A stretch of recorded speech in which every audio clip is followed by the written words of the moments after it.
Hello friends, welcome to Mithuntips. இன்னைக்கு நம்ம ration துவரம் பருப்புல எப்படி நல்ல மொறு மொறுன்னு சூப்பரா வடை செய்யலாம்னு பார்க்கலாம்.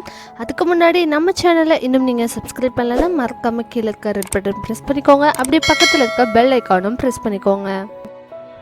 இப்போ இந்த வடை செய்யறதுக்கு நம்ம 1 கப் அளவுக்கு துவரம் பருப்பு எடுத்துருக்கோம். ரேஷன் துவரம் பருப்பு இதை ஒரு பாத்திரத்தில் சேர்த்துட்டு இதை நல்லா ஒரு 3-4 தடவை வாஷ் பண்ணிக்கோங்க. நல்லா க்ளீனாக வாஷ் பண்ணி எடுத்துகிட்டு அதுக்கப்புறமா ஊற வச்சுக்கலாம். அது கூடவே 1 டேபிள் ஸ்பூன் அளவுக்கு கடலைப்பருப்பும் எடுத்துருக்கோம். ஸோ இப்போ இது ரெண்டையும் நல்லா வாஷ் பண்ணி எடுத்துக்கலாம். ஸோ இப்போ வாஷ் பண்ணியாச்சு. அதுக்கப்புறமா ஊற வச்சிடலாம். ஒரு 1 மணி நேரம் போல் இது நல்லா ஊறட்டும். இப்போது இதுக்கு தேவையான இன்க்ரீடியன்ட்ஸ் பார்த்துடலாம். 1 கை நிறைய சின்ன வெங்காயம் சேர்த்திருக்கேன். அதுக்கப்புறமா 4 பல் பூண்டு, இஞ்சி, அதுக்கப்புறம் 1 டீஸ்பூன் அளவுக்கு சோம்பு, 5-6 பச்சை மிளகாய், 2 கொத்து கருவேப்பிலை, 1 கைப்பிடி மல்லித்தலை, 2 காஞ்ச மிளகாய். இப்போது 1 மணி நேரம் கழித்து நம்ம இந்த துவரம் பருப்பில் இருக்க தண்ணியை முழுசாக வடிச்சிட்டு அதுக்கப்புறமா ஒரு மிக்சி ஜாரில் மாற்றிடலாம்.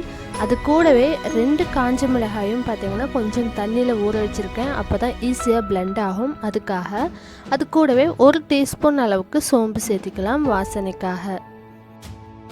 துவரம் பருப்பு, சோம்பு, காஞ்ச மிளகாய் இது 3 மட்டும் கொஞ்சம் கொரகொரப்பாக அரைச்சிக்கோங்க. கடலைப்பருப்பு இது கூட சேர்த்து அரைக்க வேண்டாம், அது தனியாக இருக்கட்டும். இதை ரொம்ப ஃபைனாக அரைச்சிட வேண்டாம். கொஞ்சம் கொரகொரப்பாக அரைச்சி எடுத்துக்கோங்க. இந்த மாதிரி அரைச்சிக்கோங்க.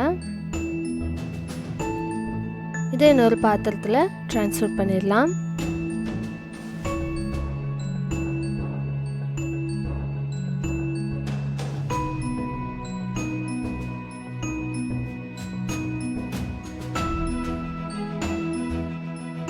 இதை அரைச்சி எடுத்ததுக்கப்புறமா நம்ம ஊற வச்சுருந்த 1 டேபிள் ஸ்பூன் அளவுக்கு கடலைப்பருப்பை இது கூட மிக்ஸ் பண்ணிக்கலாம். ஏன்னா இதையும் அரைச்சிட்டோம் அப்படிங்கும்போது வடை சுட்டதுக்கப்புறமா நம்ம சாப்பிடும்போது கடிபடுறதுக்கு ஒன்றுமே இல்லாமல் இருக்கும், மொறுமொறுப்புக்கு இல்லாமல் இருக்கும். ஸோ அதுக்காக கடலைப்பருப்பு இதில் ஆட் பண்ணியிருக்கோம். அதுக்கப்புறம் 1 கை நிறைய சின்ன வெங்காயம் சேர்த்திருக்கோம். அதுவும் பார்த்திங்கன்னா வெங்காயம் எந்த அளவுக்கு சேர்த்திக்கிறோமோ அந்தளவுக்கு டேஸ்ட் நல்லாயிருக்கும். பச்சை மிளகாய் காரத்துக்கு தகுந்த மாதிரி சேர்த்திக்கோங்க. அதுக்கப்புறமா மல்லித்தலையும் கருவேப்பிலையும் சேர்த்திக்கலாம் பொடியை நறுக்குனது. பெருங்காயத்தூள் ஒரு 1/4 டீஸ்பூன் அளவுக்கு சேர்த்திக்கோங்க. இப்போ இதை எல்லாத்தையும் சேர்த்து நல்லா கலந்து விட்டுக்கலாம். உப்பு நான் அரைக்கும் போதே சேர்த்திக்கிட்டேன். அப்போ தான் நல்லா பிளெண்ட் ஆகும் அப்படிங்கிறதுக்காக நீங்களும் துவரம் பருப்பு அரைக்கும் போதே உப்பு சேர்த்து அரைச்சிக்கோங்க. இப்போ இதை எல்லாத்தையும் நல்லா பிசைஞ்சிக்கலாம். இப்போ இந்த மாதிரி ஒரு சின்ன லெமன் சைஸ் உருண்டை எடுத்துகிட்டு இந்த மாதிரி தட்டி எடுத்து இன்னொரு பிளேட்டில் தனியாக வச்சுக்கலாம். இதே மாதிரி இருக்கிற மாவு எல்லாத்தையுமே சின்ன சின்ன உருண்டைகளாக பிடிச்சி நல்லா தட்டி எடுத்து ஒரு பிளேட்டில் வச்சிடலாம்.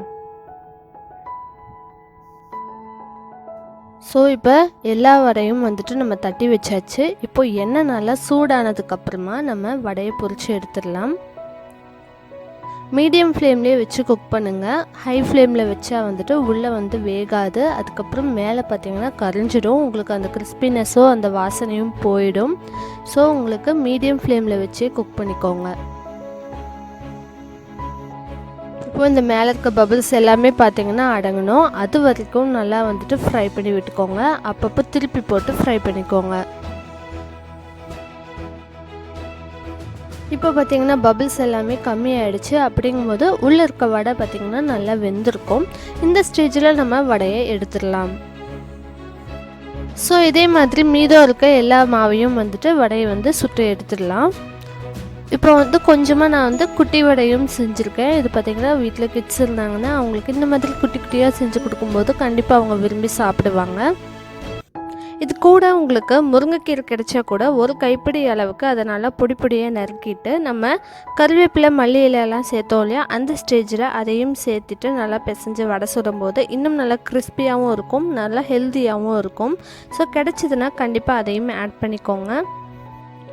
ரேஷன் துவரம் பருப்பு பார்த்திங்கன்னா குழஞ்சி போயிடும் அப்படிங்கிறதுக்காகவே சாம்பாரில் ஆட் பண்ண மாட்டாங்க. ஆனால் அதை இந்த மாதிரி வடை சுட்டு சாப்பிடும்போது நல்லா கிறிஸ்பியாக நல்லா டேஸ்டியாக இருக்கும். ஸோ கண்டிப்பாக நீங்களும் ட்ரை பண்ணி பாருங்கள். எப்படி இருந்துச்சுன்னு சொல்லி கீழே கமெண்ட் பண்ணுங்கள். மறக்காமல் நம்ம சேனலை சப்ஸ்கிரைப் பண்ணுங்கள். தேங்க்ஸ் ஃபார் வாட்சிங்.